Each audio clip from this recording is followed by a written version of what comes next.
그 역세계화, 반대로 자국주의, 이게 생기는 게 인플레이션을 구조적으로 만들어내는 요인 아닌가요? 라고 물어보신 건데 정확히 맞으세요.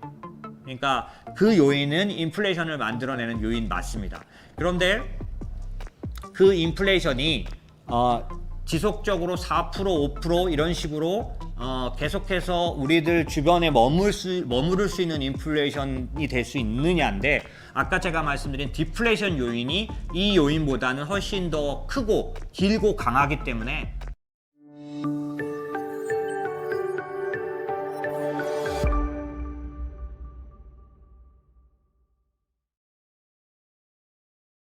빙빙님이시네요. 네, 질문 주셔서 감사드리고요.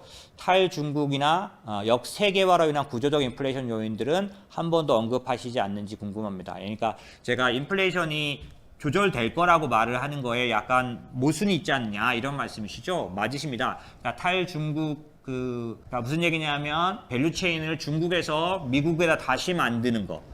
중국이 아니라 유럽에도 밸류체인을 만드는 거. 에너지가 신재생 에너지로 바뀌게 되면 생산 시설이 미국, 유럽, 중국 여기저기로 흩어지게 되는 거, 이런 것들, 이런 그 역세계화, 반대로 자국주의, 이게 생기는 게 인플레이션을 구조적으로 만들어내는 요인 아닌가요? 라고 물어보신 건데 정확히 맞으세요. 그러니까 그 요인은 인플레이션을 만들어내는 요인 맞습니다.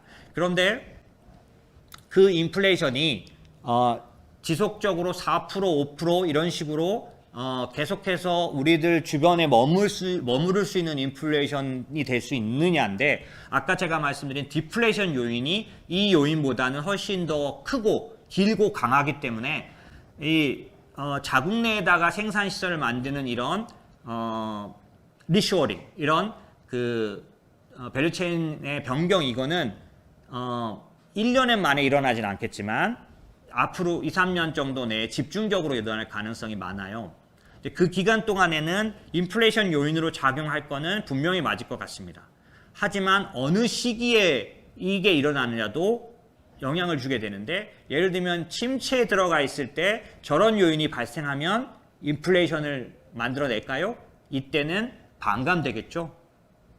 상당히 그때 상황에 따라서 더 승수를 얹어주느냐 아니면 반감되느냐를 결정하게 될 거고, 사실 저런 요인으로 인해서 일정 부분 제가 기대하는 바는 있습니다. 뭐냐면 미국에도 만들고 유럽에도 만들어야 되니까 생산시설이 더블로 필요하죠. 옛날엔 중국에 한 군데만 있었는데 미국에도 만들고 유럽에도 만들어야 되니까 생산시설 만드는 산업을 가진 데들은 어때요? 그 2, 3년간 동안에는 호황을 누릴 거 아니겠습니까?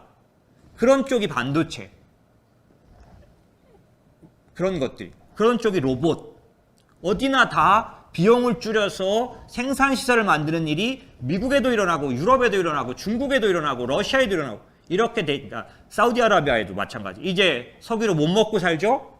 그러니까 지금 사우디아라비아의 사람들이 그 국왕이랑 왕세자나 이런 사람들이 지금 출장 어디로 쫓아다니고 있나요? 신재생 에너지. 그러니까 거기도 만들어야겠죠? 곳곳에서 만들어진 동안에는 내가 세계화 시대에는 한 군데다 파는 거였다면 지금은 4군데. 반도체 장비하는 회사는 만약에 미국처럼 그런 소재 같은 것만 잘 해결한다면 미국도 팔고 미국에도 가고 유럽도 가고 그럴 수밖에 없는 거죠. 이렇게 더블로 일어나기 때문에 오히려 경제적으로 우리가 걱정을 해야 될 거는 더블로 만들어 놓고 얘가 정리되는 기간에 일시적으로는 공급 과잉이 일어납니다. 왜? 쓸데없이 이게 더블이라는 게 미국하고 유럽 더블도 있지만 한국의 삼성전자, 한국에도 좀 남겨놓고 미국에도 해야 되잖아요. 옛날엔 깔끔하게 한국에서만 했는데 미국으로 딱 갈 수가 있나요? 그럴 수 없거든요. 그럼 한국의 공장도 좀 있고 미국의 공장도 있고 하면 이런 할 수 없이 겹치게 좀 투자한 부분들, 효율성이 딱 떨어지게 못하는 부분들 때문에 좀 중복 투자들이 들어가죠. 이렇게 되면 일정 부분 되면은 공급 과잉이 일어날 수 있겠죠. 그 시기를 저희 같은 사람들은 또 대비합니다. 어떤 업종이 그렇게 될지라고 생각해야 되겠죠. 하지만 그 이전에 올 캐펙스 엄청난 투자, 내년도가 되겠죠. 내년 하반기부터는 본격적으로 될 수 있겠죠.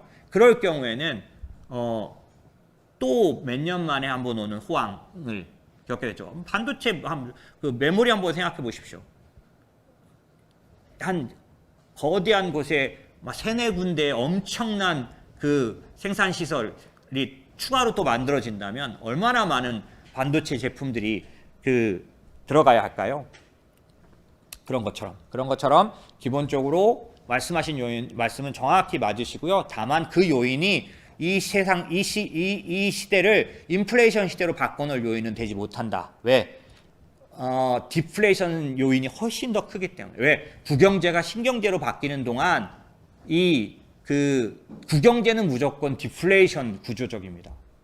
디플레이션을 그냥 끌어안고 있죠.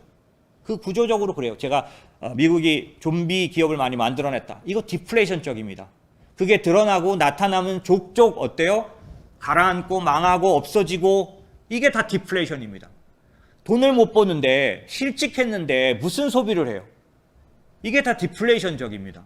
그렇기 때문에 기본적으로 세상은 국영제에서 신경제로 소프트 랜딩 하기 위해서 연준이나 이런 데들이 하고 있는 거지 경착륙 갑작스럽게 변경되면 무너져 내리니까. 하지만 방향은 어때요? 방향은 디플레이션이죠. 이 과거의 수많은 이 비경제성 이런 것들을 끌어안고 있는 거예요, 현재. 그러니 이게 조금씩 잘 옮겨가더라도 지속적인 디플레이션 요인을 가져옵니다. 거기다 인구 구조가 글로벌이 늙어가고 있죠. 이런 것들이 크게 영향을 끼치게 되겠죠. 더군다나 이제 산업에서 로봇이나 인공지능이 더 많이 사용되게 된다면 기본적으로 사람에 대한 부분들은 좀 달라지겠죠. 이런 것들이 다 디플레이션 요인입니다. 인플레이션 요인이 아니고요. 그런 면에서는 말씀하시는 얘기는 맞지만 디플레이션 시대가 온다라는 제 의견을 바꿀 수는 없고, 지금 말씀드린 그런 부분이 내년도에 강력하게 사용돼서 인플레이션이 아주 스티키하게 또 추세적으로 나타날 정도는 아직 아니다. 왜? 저 말씀하신 탈중국, 그 다음에 리쇼어링 이런 것들이 내년도에 그냥 1분기, 2분기에 집중적으로 일어나지는 않으니까요. 말씀하신 추세는 우리가 많이 참고해야 될 그런 추세지만은 그게 일시적으로 인플레이션을 폭등시키는 효과까지는 그렇게 집중적으로 하지는 않죠. 저런 일들이. 그래서 그런 면에서 그렇고, 말씀하신 몇 가지 요인들이 겹쳐서 인플레이셔널이 에이지로 바뀌었다. 이제부터 우리는 저물가는 못 볼 거다라는 얘기도 상당 부분 있습니다. 그러니 제가 무조건 제가 봤다는, 저는 근데 그렇게 생각하지 않는다는 거죠. 저는 그렇게 생각하지 않는다는 겁니다.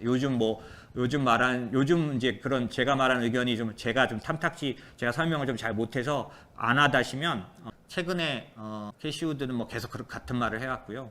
누구냐면 제프리 건들락.